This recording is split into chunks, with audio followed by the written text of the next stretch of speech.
Esto es Las colinas tienen ojos, un podcast sobre cine de género.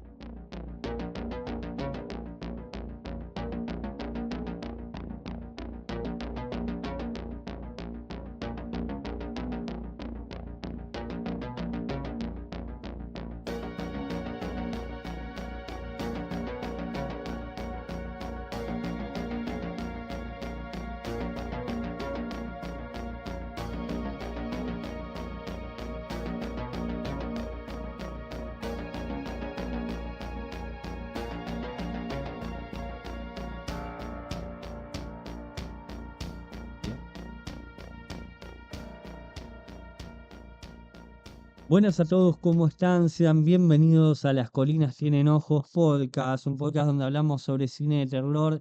En el día de hoy tenemos un episodio especial, tenemos un episodio bonus que va a salir, bueno, lo estarán escuchando, ¿no? Este día miércoles, porque vamos a hablar sobre Scream 7. Como bien sabrán, el primer episodio de este podcast es sobre Scream y ahí hablamos de la saga en general con el invitado que también lo tenemos el día de hoy, que es Nicolás Fonicio.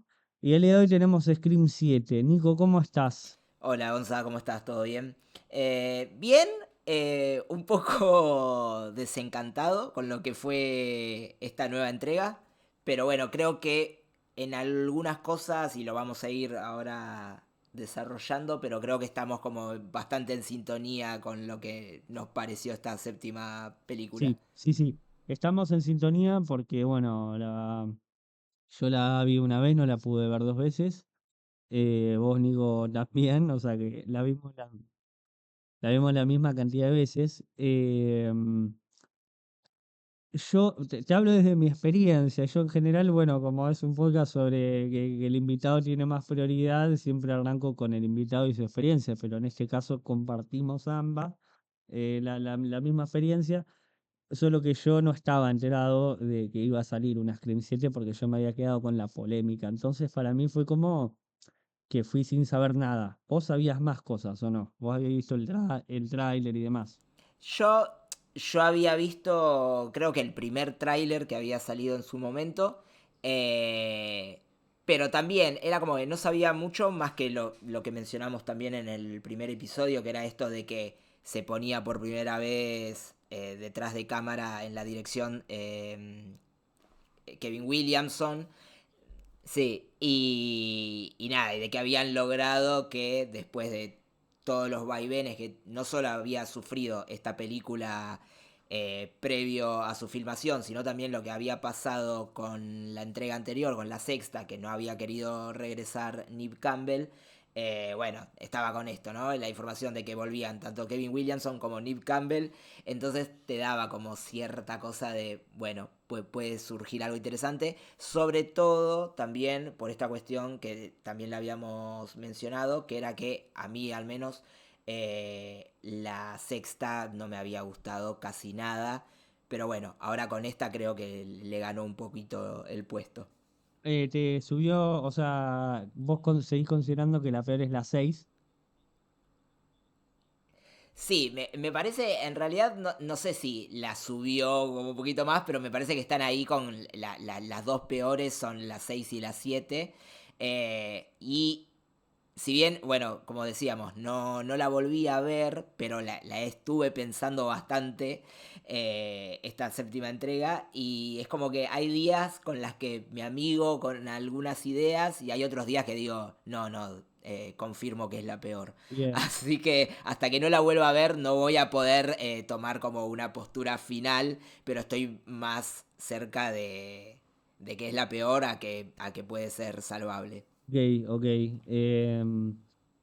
Mira, a mí por lo pronto lo que me pasa viéndola es que siento que hay una vuelta a lo que intenta hacer Scream, ¿no? Como tomando las primeras cuatro.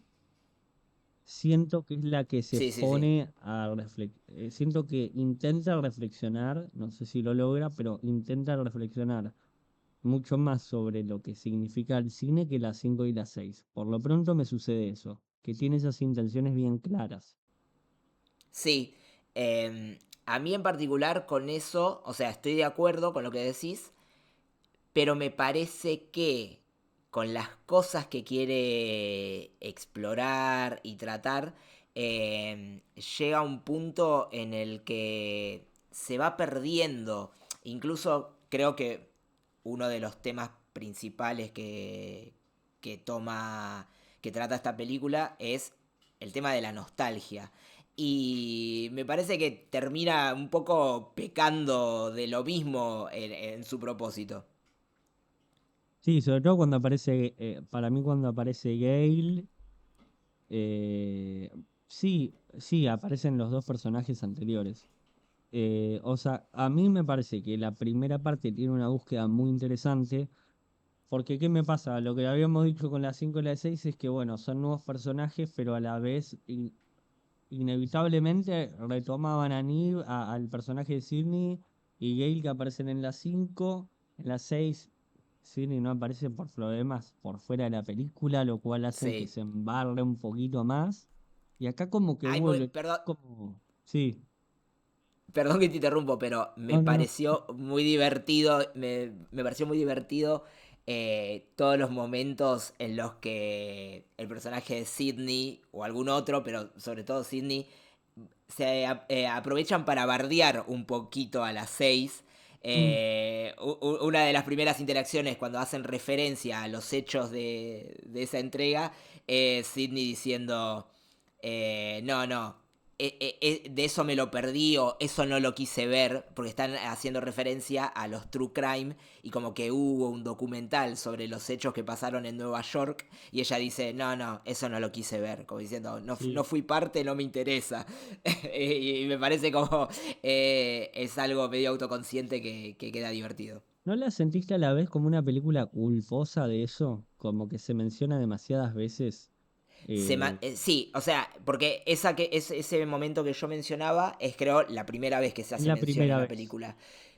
Pero después hay como tres momentos más en los que lo marcan y lo remarcan y es como, dale, hacete cargo. Es más, de hecho, un poco se quiere hacer cargo porque trae a estos dos personajes, los sobrinos de Randy, que habían aparecido tanto en la 5 como en la 6, pero para que no tengan ninguna función en absoluto, porque realmente no aportan nada a la trama, digamos. No, no, no, no. De hecho, creo que lo más interesante que hacen es como dejarlos como pelotudos. O sea, como decir, bueno, son personajes que ni siquiera vienen a explicar las reglas en esta película. Es como No, que no, por eso. ya no hay más nada que hacer como que se gastaron, listo. Por eso para mí es problemático su vuelta. Sí, sí, porque no tiene mucho sentido y me parece que igual son parte de lo que tiene que ver los personajes de esta entrega, eh, los nuevos, de alguna manera. No, tampoco, no hay ningún personaje que sea memorable o que de alguna manera No, narrativamente justifique su razón de ser. es solo la hija. El resto como que, la verdad que son los personajes menos interesantes que vi de la saga. Sí, eso, la relación de Sidney y la hija, me parece que está bueno y me parece que le suma a esto que hablábamos también en el primer episodio, que era que uno va desarrollando y notando como espectador de toda la saga, eh, cómo Sidney va aprendiendo y va creciendo en distintos aspectos de su vida cargando con todo lo que le pasó. Y me parece que la relación de ella con la hija le aporta otra mirada sobre eso que también está muy buena. Sí, sí, que creo que por eso decía que la siento la más conectada con la uno, la 2, la 3, la 4, porque la verdad es que Scream es Sidney. O sea, todo bien con la 5 que intenta. Pero es Sydney, porque hay todo un arco total de la uno hasta la 4 que termina cerrando con ella. Y la 5 termina cerrando con ella porque se mete al final y no tiene nada que ver con su esencia. O sea, sí, está esto de que, bueno, es la referente que viene a salvar las papas como, no sé, como esta cuestión de estos imitadores, ¿no? Pero acá es algo que lo vuelve a tomar y más personal, que eso es lo que me gusta. O sea, está la idea del imitador, está la idea del que toma a Sidney, la historia de Sidney, pero de manera equivocada. Pero a mí la siento como más personal. Se mete con la historia de ella y acá tenés a la hija. Y para mí es coherente con lo que venía de la 4 que ella venía a escribir un libro, ¿no? Sobre los hechos y demás. Bueno, justamente el tema del libro acá lo vuelven a traer y está bueno eso, porque ahí le da como toda esa cohesión y a todo ese entramado que es la importancia de Sidney. Y medio que también la presencia del libro en esta película eh, también da da el puntapié para lo que son en parte las motivaciones de al menos de uno de los Godface. Sí, sí, sí. Eso hubo como de cierta. Vi que hubo cierta discusión, ¿no? Con respecto a los Ghostface. Quiero saber en primera instancia qué pensaste vos sobre eso. Mirá, me pasó dos cosas. Una, ¿te acordás que la otra vez hablábamos de sobre el hecho de que yo creo que nunca me había dado cuenta de cuál era el personaje detrás de la máscara en las entregas anteriores? Y en esta me pasó que, al menos con uno, fue como que dije, esto es muy obvio. Porque cuando van Sidney y Gale al psiquiátrico, donde hablan con este enfermero y este enfermero le empieza a tirar como todas las pistas servidas, como diciendo, no, sí, sí, y a este muchacho que ya ni me acuerdo cómo era que le decía, pero que ese es tú, supuestamente, le Sí, dice, sí, sí, John sí, este Doe le muchacho... decía. Es el John Doe. Este John Doe, sí, sí, estuvo acá y estuvo internado muchos años y después se fue y no sé qué. Y yo dije, primero, siempre partiendo de la base de que yo creía que era imposible de que Stu estuviera vivo, dije, ya está, te ponen a esto para despistarte y hacerte pensar que realmente está vivo, pero es obvio que es este chabón que está mintiendo. Y de hecho, cuando llega el momento en el que se revela quiénes son y él aparece, fue como que dije, ah, bueno, era así. Y lo más gracioso fue que hablándolo con una compañera del laburo que también es muy fanática de la saga, ella me decía, cuando se sacó la máscara y vi a ese tipo, dije, no, no me podía acordar, tardé unos segundos en acordarme quién carajo era. No digo, apareció en una escena antes, pero bueno, ese me lo vi venir. Pero sí lo que me parece es que es la peor elección tanto de Godface como de justificación de por qué lo son también. Es como, es muy raro todo, demasiado tirado de los pelos. Me gusta, en parte, en principio me gusta la idea de esto de que es la mina, ¿no? La vecina de Sidney. Es una persona que, debido a su pasar de vida bastante trágico, difícil, nada, bueno, decide, motivada por Sidney, hacerse cargo de su propia vida. Y la, todo lo que eso conlleva en la película, que es cómo Tomás cómo querés convertir en algo bueno tu vida, pero tomándolo desde el lado equivocado, ¿no? Porque ella no, o sea, es como que, de alguna manera es como que la admira a Sidney, pero no decide ser Sidney, sino que decide ser la persona que, lo contrario, ¿entendés? Entonces, me parece muy interesante ese juego y un poco de lo que habla con eso.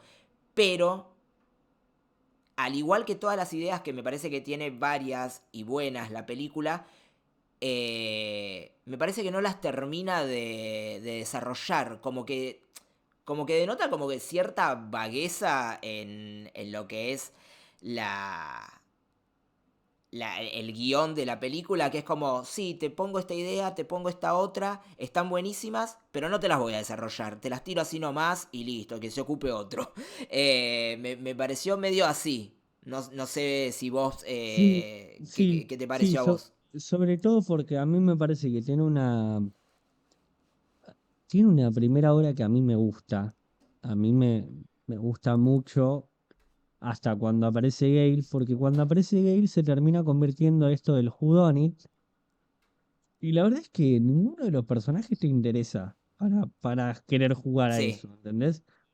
sí, Entonces, sí, sí, sí. y tampoco te es tan relevante el hecho de querer, porque ya las reglas están tan gastadas, y es una séptima película que ya como decir, y no sé, la verdad que a este punto puede ser cualquiera, ya no sé qué reglas están tomando, ¿entendés?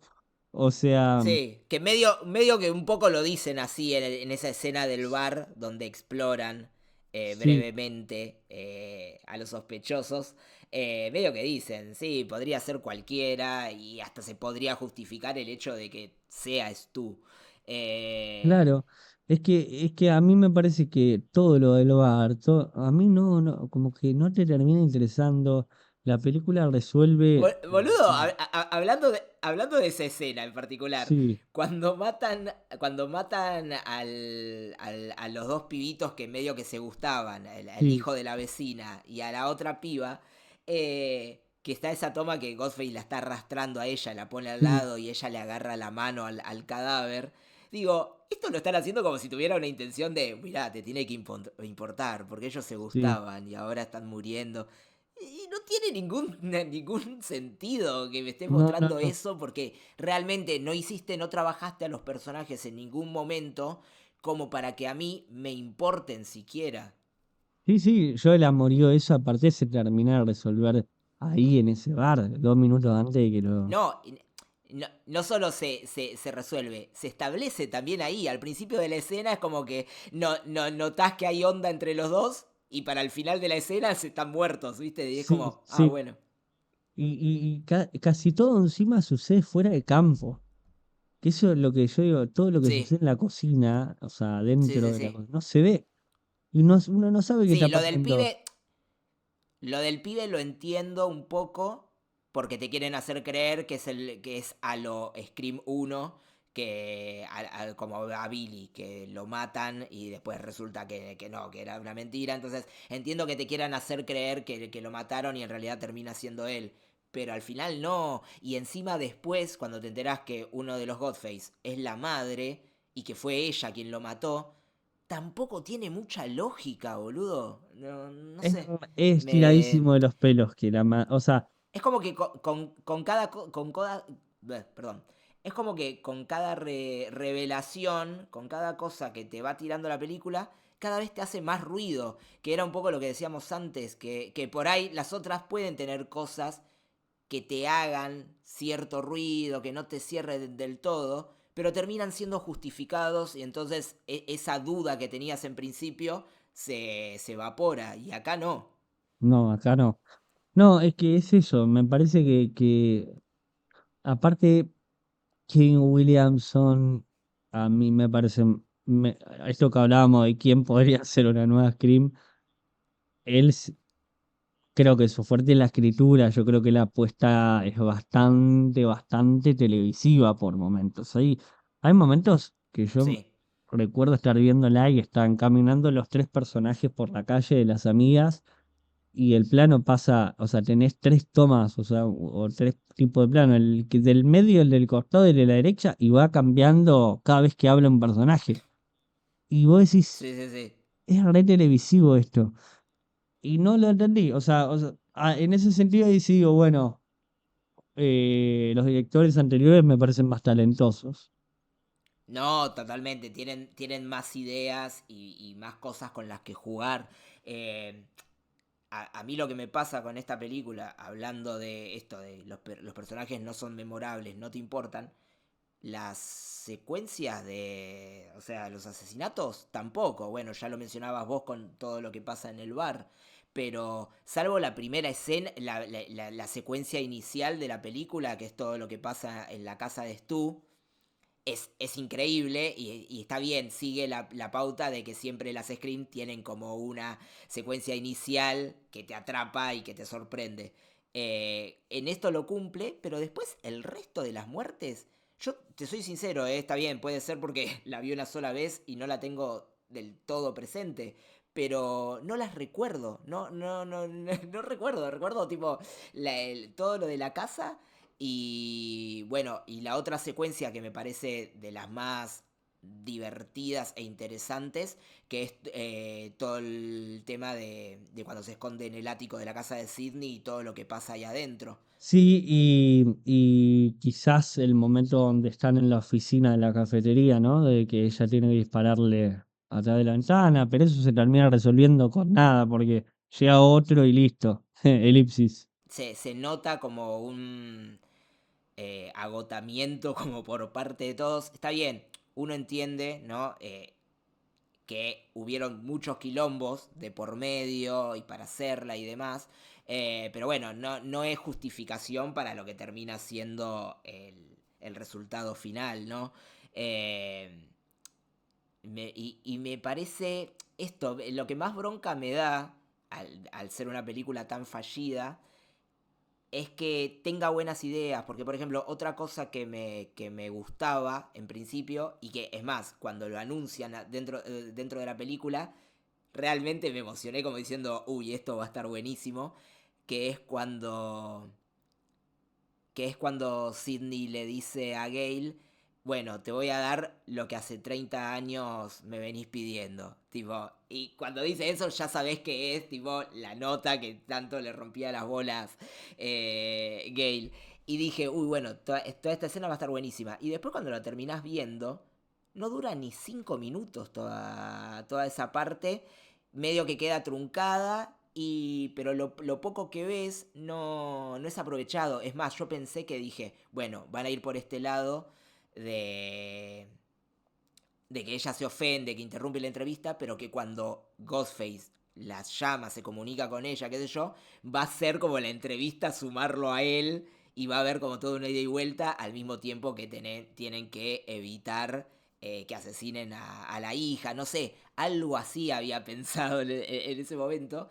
Y la verdad es que no, es que queda todo como demasiado inconcluso. Tanto lo que es lo que apremia el suspenso como lo que es lo que se toca en cuanto a la relación de ellas dos. Sí, sí, sí, sí. Es que es todo inconcluso. Lo de la guía también es como, bueno, una distracción. O sea, está bueno como idea. No sé si termina haciéndome como, no sé si termino entendiendo para dónde quiere ir con eso, cosa que quizás con la saga de Scream sucede, que entendés a qué es lo que me está diciendo con esto, o a dónde quiere ir. Es que no termina postulando nada en relación a la IA. Es más una herramienta para engañarla a ella que otra cosa, ¿entendés? Y paréntesis, toda la parte en la que lo usan como justificativo para hacer una seguidilla de el regreso de los Ghostface. A mí me dio mucho cringe, no sé vos, pero boludo, yo los veía, iban apareciendo de a uno y yo dije, uy, la puta madre. Menos mal que no se metieron con los de la 4 al menos ellos zafaron, pero todos los otros que van apareciendo, Es esto que hablábamos de esta cosa medio novelesca, cringe, sí. que Scream siempre tuvo, pero que siempre supo mantener ese tono. Acá queda Sí, que fuera era de tono. divertido. Sí, acá queda como, Es muy fuera de tono. Aparte está sucediendo durante el clímax de la película. Es como tendría que estar importándome otra cosa que esté ella enojada frente a una pantalla viendo cómo van pasando como diapositivas cada uno de los Ghostface anteriores. No sé, es aparte ya raro. lo viste, ya pasaste la 3 que tuvo que volver a su propia casa y eso ya era una puesta en escena. qué sé yo, ¿viste? No sé, es como raro todo. O sea, ya son ideas inconclusas. Es El que agente secreto, me parece... ¿Qué? el agente secreto. Ah, dije, pará, cambiamos de tema muy de pronto. Pero no, sí, sí, entiendo a lo que vas. Me parece eso, es como... No sé si es por cuestiones de que hayan toqueteado mucho el guión, de que... Porque no... O sea, Williamson también está dentro de la escritura del guión, pero si mal no recuerdo, está junto a otros dos más. Eh, y no sé, es como que cada uno tenía una idea diferente y en vez de decir, bueno, decantémonos por una en particular, dijeron, metamos todas. Y bueno, listo. Y se mezclan y no se resuelve ninguna. Y es muy... hace que el desarrollo de la película se vuelva muy... eh, como empantanado, como muy torpe en su forma. Claro, sí, sí, sí, sí. Em, otra cosa que me sucede, que es que no sé si te pasó a vos lo mismo, pero mm, no se entiende lo que es la acción. ¿Viste viste que antes en las originales uno entendía que aún como batallando contra uno, te daba la sensación de que había más Ghostface, ¿no? Y eso estaba implícito desde la puesta en escena, ¿no? Esto que hablábamos del episodio anterior, de la uno, donde uno sentía que, está bien, aparece de repente, pero hay como una cosa de que está en todos lados. Acá todo eso es mucho más desprolijo, es mucho más, sobre todo en la escena final, esta cosa del garaje este que está en construcción, em, y yo no entendí en ningún momento esa pelea. Y ni hablar de que quizá es esto de que transformaron para mí a estos Godface en tipos que saben pelear. No sé si te pasa eso con las últimas Sí, películas. sí, sí, sí, sí, sí, sí. No lo había, o sea, lo había pensado en cuanto a los términos de no estoy entendiendo bien cómo me estás contando esto. eh, no solo por la disposición de los personajes, sino también por la disposición de los lugares también. Me parece que no te da como un pantallazo o una forma de establecer la acción en un lugar donde vos entiendas en dónde estás. Entonces, claro, es esa misma idea lo que termina haciendo es que pueda pasar cualquier cosa en cualquier momento y que te salga cualquier cosa de cualquier lugar. Y no está bueno, porque no estás generando una cuestión de tensión de cuando sentís el peligro de decir, uy, bueno, estoy al acecho y puede salir esta persona de cualquier lado. Sino que lo que está haciendo es tan disperso todo que no hay construcción tampoco de la tensión. No sé Sí, si me sí, sí, explico sí, bien. no, Eh, no hay construcción de la atención. Y yo, en cuanto a iluminación, incluso lo diría, ¿no? Es una película que en oscuridad se ve muy poco, o no sé si, si te pasó a vos lo mismo. En oscuridad se ve muy sí, poco. sí, sí, tal cual. Y también lo que pasa es, por ejemplo, la escena en que lo atacan al marido de ella, que tampoco nunca se entiende si es el de la 3 es el policía de la 3 o es otro, no se entiende eso, pero bueno, no importa. Pero también es como, son ataques que son como muy breves y donde no terminás de ver bien las cosas. No hay un tratamiento de la luz, de la imagen, que te haga un poquito apreciar, salvo, por ejemplo, que me parece que es hermoso el plano, por ejemplo, cuando asesinan al personaje de McKenna Grace, que queda ella en el escenario como si fuera un títere y el contraluz que forma la silueta de ella. Eso es maravilloso, por ejemplo. O mismo, cómo usa acá sí hay un uso de la oscuridad en parte, que es en la secuencia inicial, en el momento en que la piba está distraída con este robot de Godface que tienen ahí en la casa museo. Y de repente asoma desde las sombras la máscara de Ghostface y después se vuelve a esconder.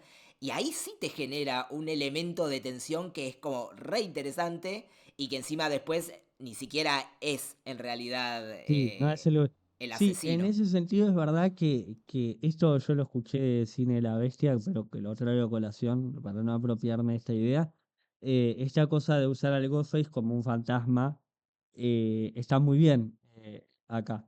Pero es en poquititos momentos, o sea, no, en la totalidad no alcanza, me parece. No termina de concluir de buena manera. Y me parece que esta película queda aún más aislada que las 5 y las 6 que estábamos hablando de esta cuestión de que parecen películas aparte o que quizás dentro de otra cosa funcionarían mejor. Yo creo que las 7 quedan muy lejos, ¿no? Queda muy lejos y al mismo tiempo hay como... Se nota al estar viéndola que hay un esfuerzo, pero casi subrayado en la película todo el tiempo, que es el hecho de querer poder acercarse o estar en sintonía con esas anteriores. Porque, por ejemplo, el elemento de la nostalgia que mencionaba antes y que en parte es uno de los, de alguna manera, de los justificativos de, de la vecina Ghostface, me parece que abusa mucho de eso la película. Hay secuencias, pero que te digo que son copy-paste de la primera. Por ejemplo, está bien, hacen de vuelta, usan de nuevo el recurso de el novio que la visita a ella y entra por la ventana, que ya de hecho lo habían usado de mejor manera en la 4. Pero por otro lado, la secuencia es como que dice, no, no, no, que sea igual. Entonces, están ahí, están en la cama y hablan de cine y está de fondo sonando Don't Fear the Creeper. No, suena el mismo tema que suena el mismo tema que es Don't Fear the Creeper, una versión más noventosa, que es el mismo que sonaba en la escena de Sydney en la película original. Y después lo mismo cuando suena Red Red Hand de... Ay, bueno, ahora se me fue el nombre del músico. De Nick Cave. Nick Cave es, ¿no? Sí. Cuando suena ese tema, ¿qué secuencia está acompañando? Es la secuencia de hay toque de queda y todo el pueblo se va cerrando y todos los locales y la gente se va yendo. Es igual también a la de la primera. Entonces digo, ¿con qué necesidad me estás poniendo esto? Si es meramente un capricho, un guiño, pero se siente como muy Claro, o sea, cuál es el uso de esto? La mera referencia. Y estamos, está bien, estamos dentro de una época en la que las películas apelan muchísimo a la referencia por la simple referencia, el easter egg y demás cosas. Y me... No, no, y me parece que lo que termina siendo, en otro contexto o en otras manos, más en particular en las manos de Wes Craven, esta película lo que hubiera hecho con el factor nostalgia es hablar de el cine de hoy. Acá no hay, no está diciendo nada en relación a eso, sino que está cayendo en una más del montón. Y me parece que eso es lo que termina diciendo más del cine actual que la propia película, que es el hecho de no haber podido escapar de, no quiero llamarlo un mal de esta época, pero sí de una tendencia que no está tan buena del cine de hoy día, de gran parte del cine de hoy día. Vos sabés que viendo, viendo esta y con la revelación de la vecina, me hizo acordar mucho a Sick. Sí. Hasta suena, perdón, pero me causa gracia porque hasta suena ridículo decir la revelación de la vecina. Es como toda la idea Que es aparte la viste en graciosa. una Pero escena bueno, nomás también. O sea, en la escena del principio la viste nomás. sí, dos, tres Ah, y escenas, hay sí, sí, otra sí. en el medio después de que asesina al De impostor. que Sí, sí, que tampoco nunca entendemos de dónde salió. O sea, sí, salió del psiquiátrico, pero tampoco entendemos por qué. ¿Por qué hay dos locos que se suman a esta loca para querer hacer sí, ¿qué esto? relación tienen entre ellos? Bueno, sí, ay, ahora Preguntas que jamás obtendrán respuesta. sí. Pero lo mencionan o no, la relación que, ay, eso no recuerdo, la relación que tienen el, Sí, algo mencionan, pero sí, si te digo a qué se referían, no lo entiendo, porque más allá de que esté justificado y que uno no compre la justificación, como es el caso de la mina, también lo cierto es que no se entiende, y lo he hablado con personas que vieron la película, y es como que lo primero que me decían es, no entiendo bien, no sé si soy yo o qué, pero no se entiende por qué hacían lo que hacían. claro. Lo de la mina está claro igual, ¿eh? Pero pasa que por más, Sí, sí, lo de la mina sí, es como medio pero no, no, lo no, de no, Emma pero no. Roberts, digamos, en la otra, o sea, incluso hasta diría que en Emma Roberts está menos justificado si uno diría eso, porque esta mina está loca, o sea, tiene un problema No, psiquiátrico, y uno lo entiende está más. bien, esta mina está loca, pero me parece que está más justificado el de Emma Roberts porque, qué sé yo, en su locura y en su postulación de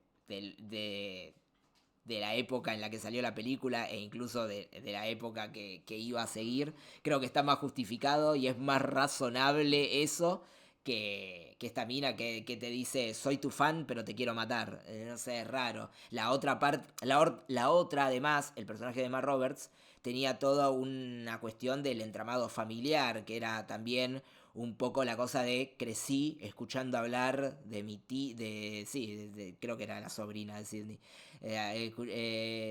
o la prima. Escuché toda mi vida hablar de mi prima y de y cómo es una sobreviviente y que yo estoy podrido de esta mina. Entonces un poco decir, bueno, listo, ya está más que Sí, sí, es justificado. verdad eso. Te iba a decir que me hizo acordar mucho a Sick. Vos la viste Sick, ¿no?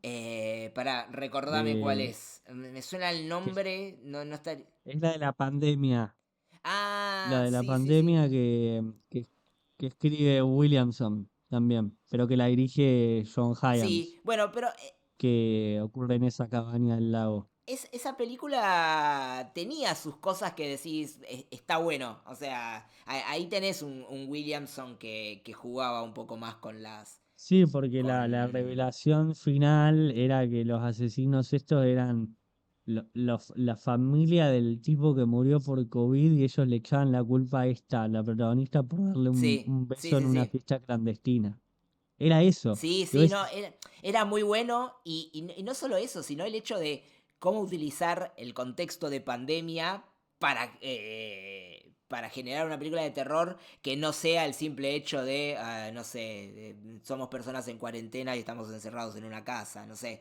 ¿Entendés? Me pareció re sí, interesante. y habla un poco de la moral que se maneja y que se manejó durante esa época. Esta cuestión del dedo Sí, tal acusador, cual. porque el chabón estaba en una fiesta, podría haber sido cualquier persona, pero también, Cualquiera. claro, pero Sí, se sí, la sí, agarran sí. con ella porque le dio un beso. Y aparte tiene esta cuestión de que la ideadora de todo esto es la madre. Y ahí también hay una cosa con esto de la madre y el hijo, ¿viste? Que hay como una Sí. relación, a veces se explican que hay relaciones de madres e hijos medio perturbadoras. Y el hecho que le haya dado un beso a una mujer, por ejemplo, en esa película, también pudo haber sido como, no sé, esa cuestión de la Sí, sobreprotectora. es medio el elemento castrador de alguna manera. Es como, tiene varias puntas que decís, ya de entrada, eh, te invita a explorar y a desarrollar una línea de pensamiento que está relacionada a la película, pero que puede ir incluso un poquito más. Y acá es de una sequía total lo que termina Sí, ofreciendo. sí, sí, sí, es una sequía total. Y me hizo acordar, ¿sabes por qué? Porque a mí me parece que sí, que está escrita por Williamson, tiene un director que maneja mucho mejor la puesta en escena. O sea, y tiene muertes brutales también. La escena de sí que lo atraviesan la cabeza cortada del ciervo. eh, es como muy brutal y podría entrar perfectamente dentro del mundo Scream, un director así. No, totalmente, sí, sí, sí. Eh, Que eso retomando también lo que habíamos hablado de los directores actuales, el podcast pasado. es verdad, tienes razón, sí, sí. ¿Qué te iba a decir? Sí, para mí es como que Williamson en su ímpetu de, bueno, listo, me pongo yo a cargo de la batuta, es como que fue más ambicioso o... No, no sé si ambicioso, pero como que quiso manejar más de lo que puede de alguna manera. Y en ese camino también un poco en el ponerse atrás de la dirección, creo que terminó también afectando el descuidar el guión, ¿no? De alguna forma. Sí, sí, sí, es que no es la misma responsabilidad no estar a cargo del guión sin dirigir que a la vez dirigiendo. Es una complicación y bueno, hay gente que la creatividad la tiene puesta, no la puede tener puesta en todos lados. No, Em, no, obvio. pero Yo, no sé, sí, yo la primera sensación que tuve al salir de la sala del cine después de verla fue como, bueno, ya está listo. Cerremos este kiosco porque ya no da para más.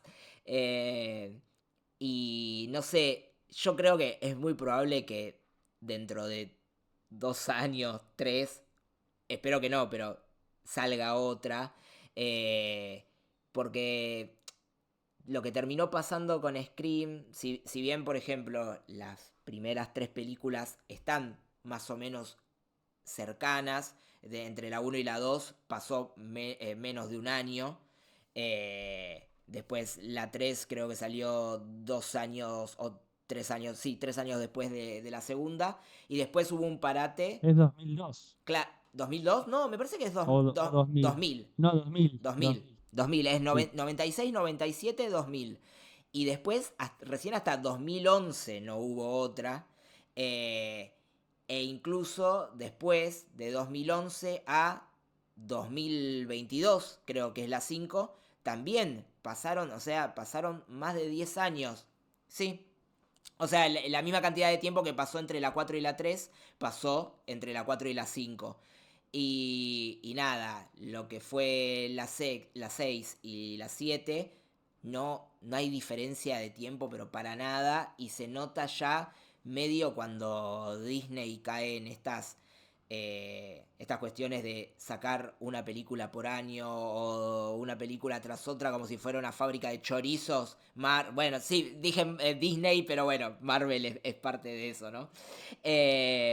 Entonces, es como, basta, estamos todos un poquito cansados, dejala reposar y si tenés algo para contar de acá a 10 años, y capaz estaría bueno.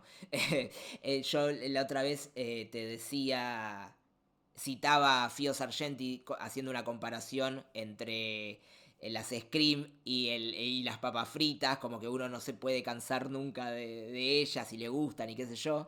Y yo la otra vez lo pensaba por una cuestión de, yo tengo 35 años y es como, ya está, no puedo comer todo el tiempo papas fritas, es como que mi hígado me pasa me hace malas jugadas si abuso de eso. Entonces es como una persona con un hígado de 35 años, digo, bueno, ya Scream, las papas fritas de Scream podría descansar un ah, tiempo. sí, me pasó hasta a mí y dije, ay, qué cansador, qué... Ay, Dios. O sea, sobre todo, sobre todo viniendo a alguien que se supone que conocía o sea, era el creador de la historia. Pero, Sí, sí, sí. Esas son las y sobre cuestiones. todo con una primera hora que me había gustado, una primera hora que me había gustado mucho. Sí, creo que con muchas películas pasa a veces. eso, ¿no? Que creo que uno prefiere saber de entrada que está viendo una mierda y que bueno, que quizás con suerte pueda llegar a levantar en algún momento y te sorprenda de alguna manera, pero pero es peor cuando arrancás muy bien y te vas apagando y pinchando en el camino. Eso es más imperdonable, te diría. Y más, esto que decís, ¿no? Viniendo de quién está atrás de la película, ¿no? Que decís, dale, media pila, o sea, no estás cuidando a tu bebé de alguna manera, sos el padre de todo esto, o al menos el padre junto Tiene más con Craven, responsabilidad claro, todavía. Uno le puede es achacar. eso, entonces de ahí viene la bronca también, porque si fuera, no sé, que esta misma película la hicieron los directores de las 5 y las 6, decís, bueno, son unos chabones de afuera que no estuvieron en la génesis de esto y bueno, listo, les chupa medio un huevo todo. Pero acá no, entonces acá es como que decís, la puta madre, dale, un poquito de responsabilidad a la hora de hacerlo. Sí, total, total, total, total. Es eso, quizás una decepción, Scream 7.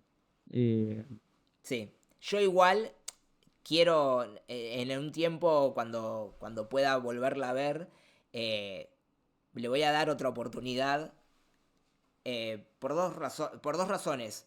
Por a ver si la veo con otros ojos o encuentro cosas en un segundo visionado que me haga apreciar cosas que en el primero no se las encontré. O, por el contrario, si me resulta que me sigue pareciendo una película que no funciona del todo bien, entender un poco más a qué se debe. Entonces, nada, la voy a volver a ver, pero definitivamente puedo decir que nada, que necesitamos un descanso por por un un buen buen tiempo. tiempo de Scream. Y añado también a mi lista de directores que podrían dirigir una Scream a John Hyams, que es el de, el de Sick. Y aprovecho que a decirles que vean Sick y vean Alone del 2020, que son dos thrillers eh, de terror muy buenos, dirigidos por él. Alone creo que no la vi, así que te hago caso y tomo nota. Bueno, no sé, vos dijiste que no me ibas a hacer más caso con mis recomendaciones después de ver el juego del miedo 10. Bueno, no importa, pero yo digo muchas cosas, después me puedo llegar a arrepentir. Bueno, ¿vos viste Don't Move del año pasado o el anterior fue? La de que salió para Netflix, que era de una piba que es que el asesino en serie Ah, la sí, paralizaba. sí, la habían recomendado mucho y no me había gustado un carajo. Bueno, Te soy Alone, sincero, no sé si a vos te había gustado. a mí me A gustó, vos te había gustado, ¿no? Creo que la habíamos charlado en su momento, pero sí. a mí me parece que Don't Move es una copia burda de Alone, terrible. Alone Ah, ok. me parece mejor. Alone te va a gustar porque realmente le copia un montón de cosas. En Alone son dos tramas distintas incluso, pero sucede lo mismo con un asesino serial. Pero son dos personajes completamente distintos, tienen un background distinto y son estructuras de película completamente distintas también. Así que en eso te puedes quedar tranquilo. Alone me parece mucho más, incluso hasta más visceral. O sea, es muy, esto que hablábamos de sí, de la brutalidad, bueno, o sea, Alone lo tiene. Alone lo tiene también. Hay toda una primera hora que Don't Move no la tiene, o Don't Move empieza, arranca así nomás, y Alone tiene toda una previa que me encanta, que está muy buena. Buenísimo. Entonces, dale. Me comprometo a verla. Bueno, después decime qué onda. Y también le digo Dale. a la gente que la vea. Gracias, Nico, por estar. Creo que es lo máximo que le pudimos sacar en un primer visionado a Scream 7. Em, y bueno, te agradezco por estar y a ver. Bastante igual, ¿eh? Dijimos, antes de grabar habíamos dicho va a ser más corto, qué sé yo, y estuvimos casi una hora Sí, hablando. estamos casi una hora hablando. Te agradezco por venir de vuelta, Nico, y por tomarte un tiempo, un fin de semana. No, gracias a vos por invitarme otra vez. Y bueno, saludo a los que estén escuchando este episodio. Esto fue Las Colinas Tienen Ojos. Y nos vemos el viernes que viene a las 6 de la tarde, como siempre, aunque este episodio salga un miércoles. Nos vemos.